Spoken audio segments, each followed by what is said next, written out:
작가보다 오래 산 내가 내 삶을 반추해보니 경험은 작가님보다 내가 훨씬 인생 후배다. 읽어내려가는 내내 먹먹하고 이건 픽션 아닐까? 나보다 훨씬 나이가 많지 않을까? 하는 의구심으로 회피하는 나를 발견했습니다. 재난 영화를 보고 나면 다른 영화들보다 기억에 오래 남는 저에게 소재원님이 쓰신 영화 터널은 더 깊이 오래 자리했던 것 같아요. 아직도 터널 지나갈 때면 영화 터널 얘기를 종종 하기도 하고 서로 그 상황이라면 가정하며 얘기하곤 하죠. 벼랑 끝이지만 아직 떨어지진 않았어. 프롤로그에서 펴냈고 소재원님이 쓰셨습니다. 안녕하세요. 달빛 속 개수나무입니다. 그가 써내려간 수많은 소설과 영화, 드라마를 나열하는데 글자를 낭비하기 싫다. 그가 천재 작가 혹은 약자를 대변하는 작가라고 불리는 이유를 설명하는 것도 별로다. 책 날개에 어김없이 등장하는 화려한 작가 소개는 이 책에 어울리지 않는다. 꾸밈없고 진솔한 그의 소개가 시작될 거니 가볼까요? 친구야, 내 이야기 한번 들어볼래? 한 아이가 있었습니다. 그 아이의 첫 기억은 장애인 아버지와 단칸방에서 살았다는 것이었습니다. 3평 남짓한 단칸방에는 화장실도 없었습니다. 아이는 5가구가 함께 사용하는 공용 화장실을 사용해야만 했죠. 아이는 학교에서도 왕따를 당했습니다. 가난으로 항상 같은 옷을 입고 발에 비해 아주 작은 신발을 신고 다녔거든요.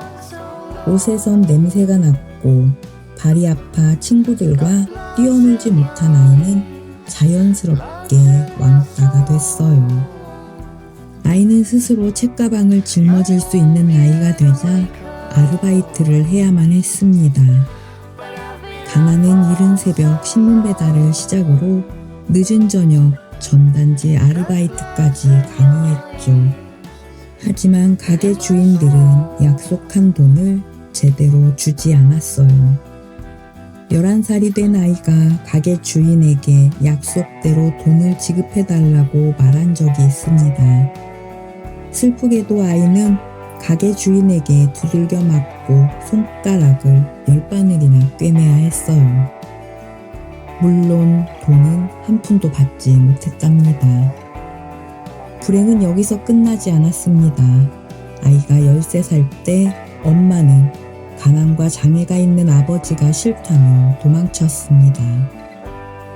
아이에게 가족마저 등을 돌린 거예요. 엄마는 그렇게 인사도 없이 떠났습니다. 아이는 엄마를 떠나보낸 먹먹하고 슬픈 감정을 표현할 수 없었어요. 만약 아이가 운다면 겨우 버텨내던 남겨진 가족들이 무너질 것 같았거든요. 눈물을 삼키는 일에 익숙했던 아이는 엄마가 떠나던 날도 아무렇지 않게 잠자리에 누웠어요. 그리고 남몰래 엄마에게 붙이지 못하는 편지를 씁니다. 사랑한다고, 잘못했다고, 커서 돈 많이 벌 거라고, 그 돈 전부 엄마 줄 테니까 자고 일어나면 제발 돌아와 달라고. 아쉽지만 아이의 바람은 영원히 이루어지지 않았습니다. 그런 아이는 그리움의 크기만큼 커다란 꿈을 꾸기 시작합니다. 유명해지고 싶다는 꿈을요. 유명해지면 누군가에게 맞지 않고 정당한 대가를 지급받을 수 있다고 생각했어요. 모든 사람이 알고 있는 멋진 사람이 되면 친구도 생기고 엄마 역시 돌아올 거란 믿음이 생겼죠. 물론 발에 꼭 맞는 신발과 옷을 살 수 있다는 상상도 꿈을 꾸게 만든 중요한 역할을 했지만요.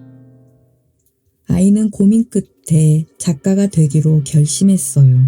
작가는 한글만 알면 된다는 단순한 생각이 만든 목표였어요. 하지만 목표와 꿈이 생겼다고 현실이 기적처럼 바뀌는 건 아니었어요. 아이는 고등학교를 졸업할 때까지 왕따를 당했고 아르바이트를 쉬지 않았으며 늘 작은 신발을 신고 냄새나는 옷을 입고 다녔답니다. 당연히 아르바이트 하면서 정당한 임금을 받아본 적도 없었죠.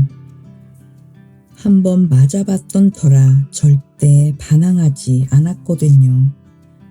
그렇게 20살이 된 아이는 노숙을 하게 됩니다.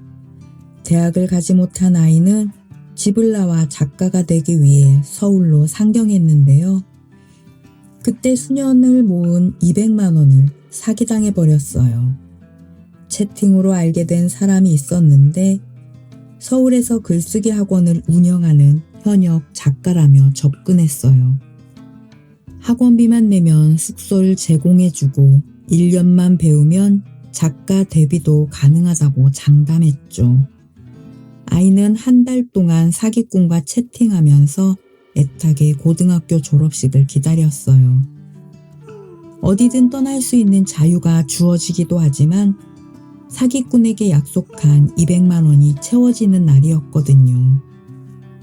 드디어 아이가 졸업하던 날 사기꾼에게 200만 원을 입금합니다. 그리고 부푼 마음을 안고 기차를 탔죠.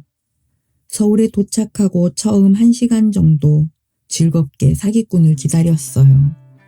그렇게 5시간 정도 기다리고 나서야 비로소 속았다는 것을 알게 됐죠. 바보같이 따뜻하고 친근한 말투에 속은 아이는 돈만 빼앗기고 미아가 된 거예요. 아마 아이의 인생에서 가장 큰 절망이었을 거예요. 눈앞이 캄캄해지며 찾아온 두려움과 포기, 불행, 좌절은 갓 20살이 된 아이에게 엄청난 시련이었답니다. 아이는 그렇게 낯선 곳에서 노숙을 하게 됐어요. 하지만 꿈을 절대 포기할 수 없었어요. 꿈마저 자신을 떠나면 살아갈 희망마저 놓아버릴 것 같았으니까요. 아이는 일용직 노동을 쉬지 않고 열심히 했어요. 오직 작가가 되겠다는 단 하나의 목적을 위해서요. 길거리에서 노숙을 하거나 목욕탕에서 쪽잠을 자며 새벽 인력시장에 하루도 빠짐없이 나갔어요. 일을 하면 간식으로 나오는 빵을 저녁밥으로 아껴놓고 점심 한 끼만으로 버텼어요. 그래서 아이는 지금도 빵을 먹지 않습니다. 아이의 생일엔 케이크 대신 언제나 고기를 먹어요. 그 시절 삼겹살이 너무 먹고 싶었대요. 그 바람이 여전히 깊숙한 곳에 남아있나 봐요. 아이는 고생 끝에 30만 원짜리 중고 노트북을 구입하게 됩니다. 20년 만에 처음으로 자기가 원하는 것을 사본 날이자 꿈을 위한 첫 도전을 시작한 날이었어요. 그래서였어요. 노트북을 산 아이는 목욕탕에서 잘돈을 가지고 삼겹살을 사 먹었어요. 스스로 축하를 해주고 싶었거든요. 삼겹살을 먹을 때도 노트북에 기름이 튀지 않게 점퍼 안에 넣고 먹었답니다. 이런 행복의 순간이 어디에서부터 잘못된 것일까요? 아이의 행복은 하루도 되지 않아 처참하게 짓밟혀요. 노숙인들이 노트북을 빼앗으려 달려들었거든요.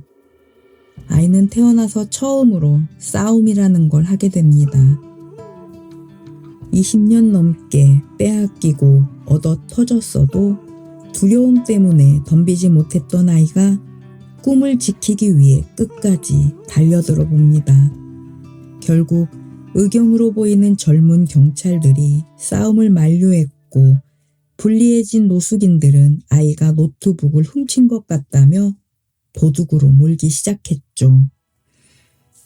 젊은 경찰들은 사실대로 말하라며 아이를 때리기 시작했어요. 아이는 경찰이라는 거대한 존재에 겁을 먹고 저항할 의지를 잃었어요. 아이가 할 수 있는 것이라고는 그저 무릎 꿇고 눈물 흘리며 사정하는 일뿐이었죠. 잘못한 게 없었지만 유일한 방법이었어요. 누구도 억울한 아이를 대변해주지 않았으니까요. 진짜 제가 돈 주고 산 거예요. 제발 저 좀 보내주세요. 1시간이 넘는 구타의 기억은 아직까지도 아이의 꿈에 자주 나타나 괴롭히고 있답니다. 그때 아이는 발목 인대가 끊어졌어요. 하지만 수술을 제때 하지 못해 아직도 뛰어다니거나 까치발을 들지 못해요. 발목이 꺾여버리거든요. 그때부터 아이는 독하게 꿈을 부여잡게 됩니다. 돌아보니 정말 슬펐으니까요. 누구도 아이를 위해 나서주지 않았으니까요. 어떻게 하면 아르바이트를 하고 돈을 제대로 받을 수 있는지, 어떻게 하면 억울한 일을 당하고 구타당했을 때 보호받을 수 있는지 아무도 알려주지 않았으니까요. 아이는 반드시 꿈을 이루겠다는 맹세를 하게 됩니다. 누군가 아이와 같은 일을 겪지 않도록 지켜주고 싶었어요. 꼭 작가가 돼서 자신만이라도 약자들의 이야기를 쓰고 대변해 보겠다는 다짐을 하게 됩니다. 그리고 딱 30살까지만 살아보기로 합니다. 그때까지 꿈을 이루지 못하면 미련 없이 생을 마감하겠다고 마음을 굳힙니다. 그러니까 죽을 힘을 다해 작가가 되자고 채찍질하며 30만원짜리 중고 노트북을 소중히 껴안아 봅니다. 그 아이, 지금 어떻게 됐을까요? 다행히 살아있습니다. 26살에 영화 비스티 보이즈 원작 소설로 데뷔하게 됩니다. 그 뒤로 영화 소원의 원작 소설 소원과 영화 터널의 원작 소설 터널, 영화 공기살인의 원작 소설 균을 출판하며 직접 시나리오까지 집필합니다. 그뿐만 아니라 드라마 이별이 떠났다 원작 소설과 극본을 집필하게 되면서 대한민국 최초로 자신의 소설을 가지고 영화와 드라마까지 쓴 작가로 기록됩니다. 지금까지 아이의 작품을 본 독자와 관객, 시청자는 1200만 명이 넘습니다. 아이는 이제 약자를 대변하는 작가라는 수식을 얻었습니다. 비록 손가락은 누군가의 폭력으로 흉터가 남아있지만 발목 인대가 없어 뛰지는 못하지만 그런 자신의 억울한 경험들이 아이에게 약자를 대변하는 작가라는 수식을 남겨준 것입니다. 그 아이는 말합니다. 불행과 절망뿐이었던 그 시절 항상 달림과 별림을 보며 중얼거렸던 말이 있었어요. 벼랑 끝이지만 아직 떨어지진 않았어. 벼랑 끝에 서 있는 나의 친구들에게 꼭 말해주고 싶었어요. 지금 좌절이 찾아왔나요? 불행하다고 생각해요? 포기하고 싶어요? 죽고 싶어요? 나의 친구요. 이 모든 걸 우리 10년 뒤로 미루어 봐요. 우리 10년 뒤에 좌절해요. 10년 뒤에 불행해요. 10년 뒤에 포기해요. 정말 10년 뒤에 좌절하고 불행하고 포기하게 된다면 우리 10년 뒤에 죽기로 해요. 그때까진 우리 좌절하지도 말고 불행하지도 말고 포기하지도 말고 죽지 않기로 약속해요. 지금이 힘들다는 나의 친구에게 벼랑 끝까지 몰려본 적이 있었어. 창문 하나 없는 지하방에서 살던 시절이 있었는데 도시가스와 전기가 끊겨버렸어. 월세는 3개월을 밀렸어. 보증금이 없었던 방이라 집주인은 방을 빼라고 매일같이 찾아왔어. 일을 하지 않았냐고? 당연히 했지. 편의점 아르바이트를 했었는데 월급을 받지 못했거든. 사장에게 월급을 달라는 문자를 보내면 매번 오늘 출근하면 준다는 말뿐이었어. 막상 출근하면 얼굴도 비추지 않았어. 나는 하루 종일 굶다가 유통기한이 지난 음식들로 배를 채웠지. 그날도 퇴근 시간까지 온다던 사장은 코빼기도 보이지 않았어. 나 같은 사람은 희망 고문을 절대 거부할 수 없다는 걸 잘 알고 있었던 거야. 왜 다른 일을 찾아보지 않았냐고 탓하고 싶어? 나라고 그런 생각을 하지 않았을까? 하지만 당시엔 자신감이 없었어. 나 같은 사람을 누가 뽑을까? 라는 두려움이 가장 먼저 찾아왔어. 20년을 살면서 제대로 된 임금을 받아본 적이 없던 나였잖아. 어느새 임금을 주지 않는 사람들을 탓하기보다 내가 제대로 된 돈을 받을 수 없는 모자란 사람이라고 생각하게 됐어. 설령 당장 일자리가 있다고 해도 월급을 받을 때까지 버틸 수도 없었고 정직하게 임금을 줄 거라는 확신도 없었지. 내일이 급한 나는 어쩔 수 없이 희망 고문을 쫓아가야 했던 거야. 결국 나는 계산대에 있는 돈을 가져간다는 문자를 남기고 20만 원을 뺐어. 월세를 일부라도 내야 쫓겨나지 않을 것 같았어. 50만 원이 밀렸는데 20만 원을 먼저 주며 기다려달라고 사정하려 했어. 교대를 마치고 편의점을 나가려는 순간 사장이 급하게 들어왔어. 오랜만에 본 사장은 다짜고짜 내 뺨을 때리고 도둑이라며 멱살을 잡았어. 나는 월세가 밀려서 어쩔 수 없었다고 따졌어. 사장은 CCTV에 다 찍혔다며 경찰에 신고한다고 협박했어. 그동안 교대 때마다 돈이 비었던 것도 내가 훔쳐서 그런 것 같다는 누명까지 씌웠어. 결국 욕은 욕대로 먹고 월급 한 푼 받지 못하고 쫓겨났어. 절도로 신고한다는 협박이 그땐 왜 그렇게 겁이 났는지 몰라. 겨울이었고 아침 7시가 조금 넘은 시간이었는데 엄청 추웠던 걸로 기억해. 눈물을 펑펑 쏟아내며 집으로 돌아오는데 눈물마저 말라버릴 사건이 기다리고 있었어. 집으로 내려가는 계단에 내 짐이 나와 있는 거야. 주인은 문 앞에 접근 금지라는 메모를 큼직하게 붙여놓았어. 나는 계단에 쭈그려 앉아 주섬주섬 옷가지를 챙겼어. 짐이라고 해봤자 책가방으로 3개 정도였어. 나는 추위를 견디기 위해 옷을 몇 벌 껴입고 가방을 앞뒤로 맨 채 동네 산으로 향했어. 아침 운동을 나온 사람들이 나를 이상하게 바라봤지만 아랑곳하지 않았어. 무작정 정상을 향해 걷기만 했어. 가파른 산길을 부지런히 걷다 보니 추운 겨울임에도 몸에서 땀이 나더라. 아직도 그 느낌을 잊지 못해.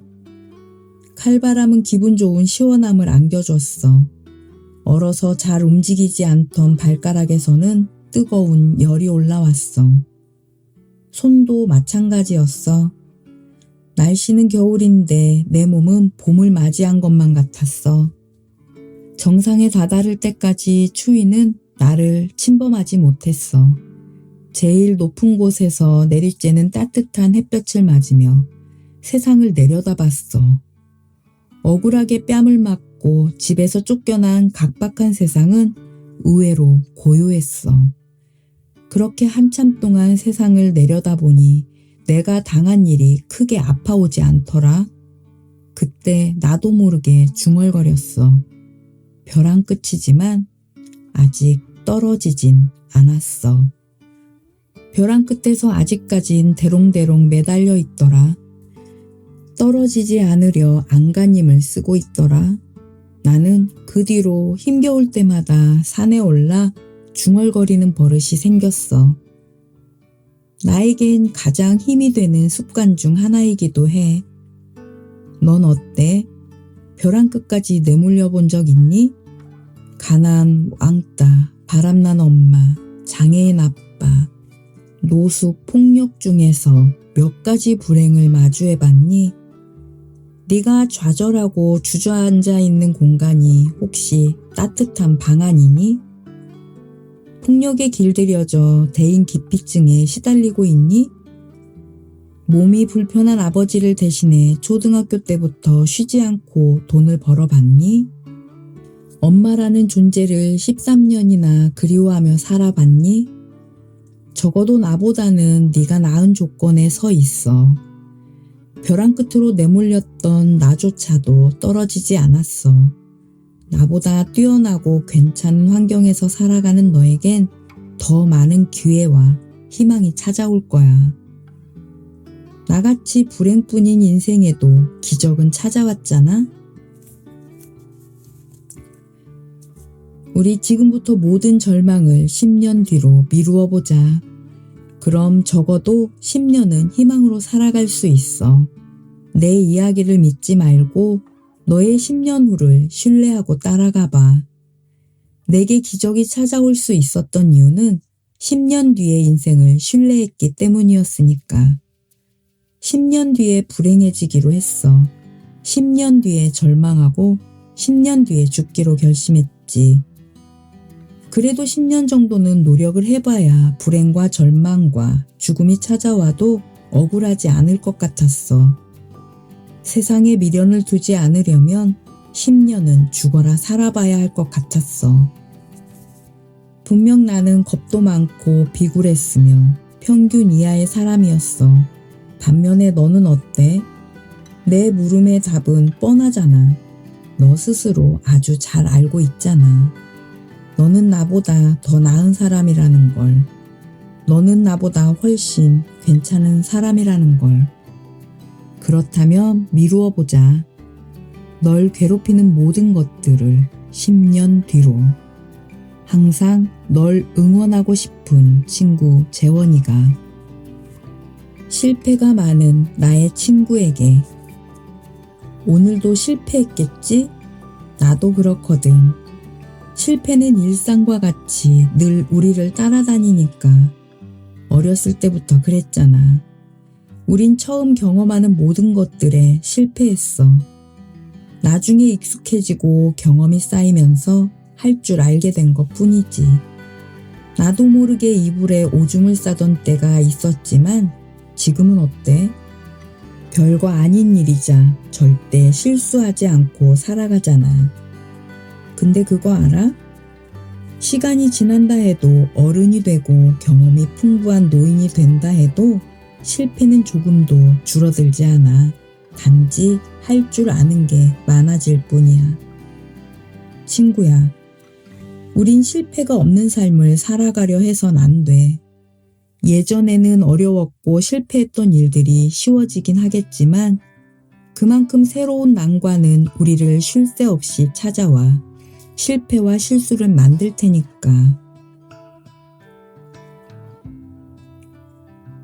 네가 알다시피 나는 작가야. 글쓰기는 아주 익숙한 내 삶의 일부지. 그런 나도 새로운 소설과 드라마, 영화를 집필할 때 하루도 빠짐없이 실수를 해. 지금 내게 쓰는 편지도 끊임없는 실수 속에 10번은 넘게 고쳤을 거야. 매번 그랬어. 실수가 없었던 작품이 없었고 실패가 없었던 작품이 없었단 말이야. 글쓰기는 익숙하지만 늘 처음 쓰는 생소한 창작은 나에게 낯선 경험을 가져다 주거든. 미련하게도 14년차 글쟁이가 되어서야 어떤 작품도 완벽한 작품은 없다는 걸 깨달았어. 지금은 스스로 내 작품의 완벽함을 바라지 않아. 너도 그랬으면 해. 실패와 실수에 부담 갖지 말았으면 좋겠어. 완벽함은 인간에게 불가능한 영역이니까. 난 이렇게 생각해. 지금의 실패는 결국 미래에 아무것도 아닌 게 된다라는 진리를 믿고 가기만 하면 되는 거라고. 그렇잖아. 지금 실수하고 실패하는 것들이 연습을 통해 익숙해지면 성공으로 바뀌는 거 아닐까? 실패가 많아야 할 수 있는 것과 이룰 수 있는 기회가 많아지는 거라는 초긍정적인 생각으로 살아보는 건 어때? 친구야, 오늘도 우리는 수많은 실패와 실수를 거듭했어. 점차 오늘 겪은 것들이 성공으로 다가올 거야. 그러니까 실패가 꼭 좌절이란 단어의 친구가 아니라는 걸 기억하자. 좀 더 진실한 이야기를 들려줄까? 오늘 난 엄청난 실패를 했어. 아니, 완벽한 실패라고 이야기하는 편이 더 어울리겠다. 영화 공기살인이 흥행에 참패했거든. 내가 글을 써오면서 처음으로 실패한 작품이야. 사람들은 코로나로 인해서 그렇다고들 해. 하지만 그건 핑계이자 위로일 뿐이야. 나도 잘 알아. 대중의 외면을 받았다는 걸. 나는 이번에도 영화를 통해 세상을 바꾸고 싶었어. 영화 소원이 아동 성범죄 공소시효 폐지를 이끌었듯이 공기살인으로 다시 한번 기적을 발았어. 가습기 살균 참사 기억해? 기업들이 만든 가습기 살균제가 사람들의 폐를 돌덩이처럼 만들고 죽음에 이르게 했던 사건. 그 사건을 써내려간 작품이 바로 공기살인이었어. 결과는 처참했어. 사실 처음부터 실패의 연속이긴 했어. 주인공을 하겠다는 주연 배우들이 갑자기 출연하지 않겠다는 통보를 해온 거야. 어떤 배우는 촬영 당일 잠적하기도 했지. 이유가 뭔지 알아? 가습기 살균제를 만든 곳이 대기업이기 때문이야. 배우들이 대기업을 공격하는 영화에 출연하면 어떻게 될까? 광고가 들어오지 않겠지? 그리고 가습기 살균제를 만든 기업 광고를 출연 배우와 같은 소속사 배우가 하고 있는 경우도 있었어. 서로 간의 이해관계가 출연을 고사하게 했던 거야. 이번 실패는 나에게 많은 걸 일깨워줬어.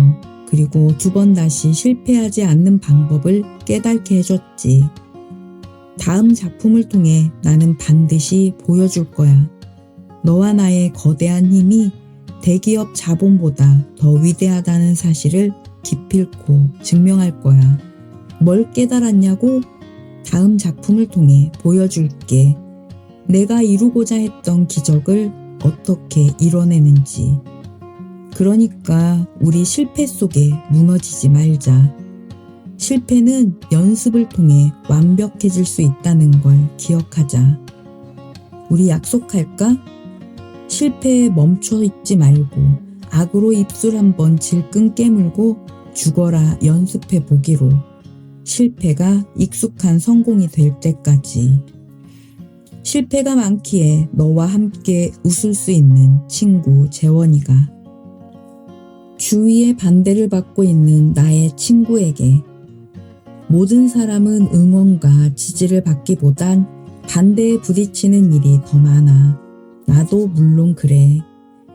아마 지금도 너와 나를 반대하는 누군가가 있을 거야.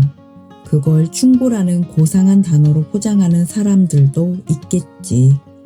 나는 사람들이 반대한다고 해서 네가 계획하거나 진행하는 일이 잘못된 건 아니라고 말해주고 싶어.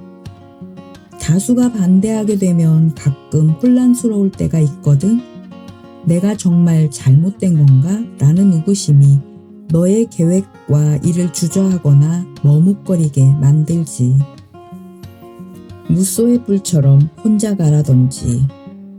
모든 사람의 충고를 무시하고 너만의 의지로 걸어가라 같은 비현실적 이야기가 아니라 단지 어떤 사람도 네 인생을 너만큼 깊이 있게 바라보거나 아끼지 않는다는 걸 기억해. 그리고 네가 고민한 만큼 골똘히 생각하고 이야기하지 않는다는 것도.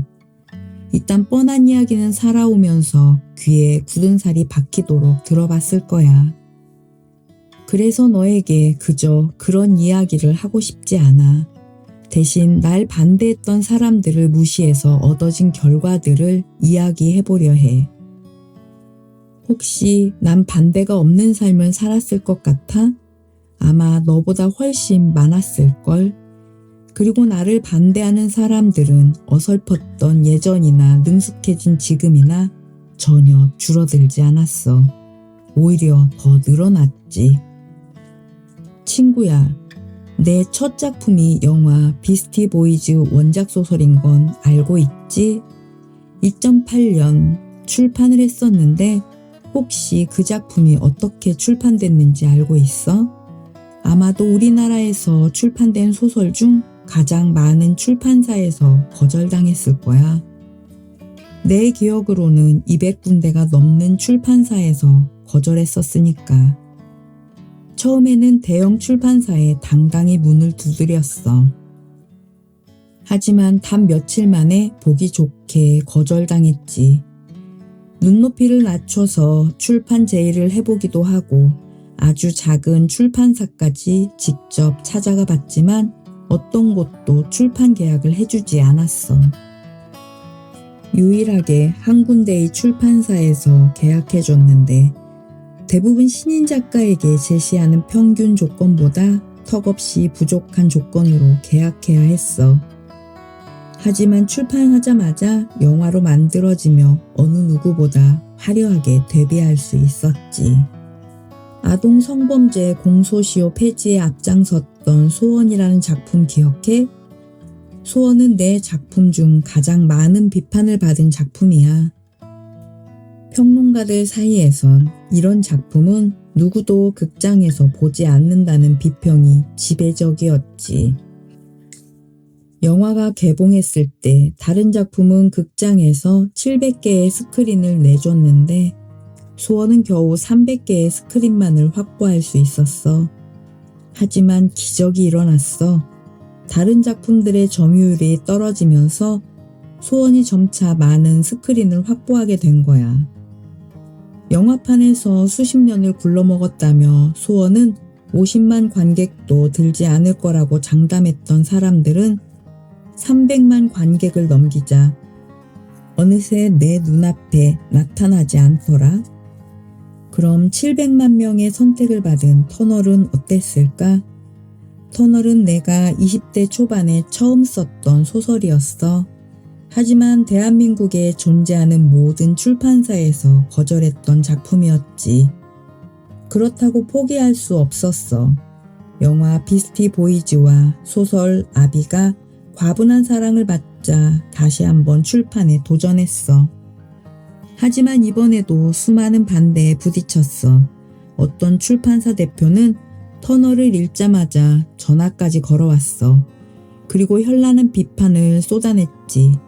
이딴 소설을 읽는데 시간을 소비했으니 자기가 돈을 받아야겠다라면서 여기에서 그치지 않고 어떤 영화 제작자는 내가 보낸 원고를 라면 받침으로 쓰고 있다는 견딜 수 없는 비난까지 해왔지. 그때 난 사람들의 말처럼 터널을 출판하면 안 되는 건가 라는 질문을 던지기도 했어. 우여곡절 끝에 2013년이 되어서야 출판을 할 수 있었어. 솔직히 말하자면 터널을 출판한 출판사도 이 작품을 전혀 신뢰하지 않았어. 마음에 들지는 않았지만 흥행하는 작가의 작품이니 출판하자는 의견이 지배적이었지. 여기서 멈춘다면 반대가 누구보다 많았다고 할 수 없겠지. 내 작품 중 가장 뛰어나다는 평가를 받은 소설 이야기 역시 출판사들이 거절했던 작품이야. 영화 감독들이 소설의 완벽함을 영상으로 절대 표현할 수 없다며 극찬했던 작품이 바로 이야기였거든. 이런 작품을 출판사는 왜 거절했을까? 이유는 아주 단순했어. 너무 슬퍼서 사람들이 안 읽는다. 하루 종일 눈물만 쏟다가 끝나는 소설을 누가 읽느냐라는 이유였어. 나는 작가가 되고 흥행하는 작품들을 써왔으면서도 늘 반대에 부딪혀 왔던 거야. 드라마 이별이 떠났다는 어땠을까? 내 소설을 가지고 극본을 썼을 때 사람들의 의견은 절망적이었어. 재미가 없다. 남자가 여자 드라마를 왜 쓰냐. 영화와 소설만 써온 작가는 드라마와 같은 긴 호흡을 따라가지 못한다. 이런 대본으로 캐스팅이나 되겠냐. 등의 엄청난 반대 속에 방송국 대부분이 편성을 내주지 않았지. 하지만 또 그들이 틀렸어. 주인공을 하겠다며 누구나 알고 존경하는 배우들이 나를 찾아왔어. 드라마 순위는 2위를 기록했고 10%의 시청률을 가볍게 넘겼지. 소설이나 영화를 쓴 작가도 20부작이라는 긴 호흡을 쓰고 남자가 여자 드라마를 쓸 수 있다는 것도 증명했어. 친구야, 난 여전히 수많은 반대에 부딪히며 살아가. 지금 너희에게 쓰는 이 편지도 엄청난 반대에 부딪혔어. 요즘 세대는 이런 글을 안 읽는다. 짧은 글을 써야 한다. 고민 없이 읽을 수 있는 글을 써라. 등등등. 세상의 반대를 무조건 신뢰하지 말라는 말이 아니야. 단지 너의 신념이 무엇보다 중요하다는 걸 말해주고 싶어.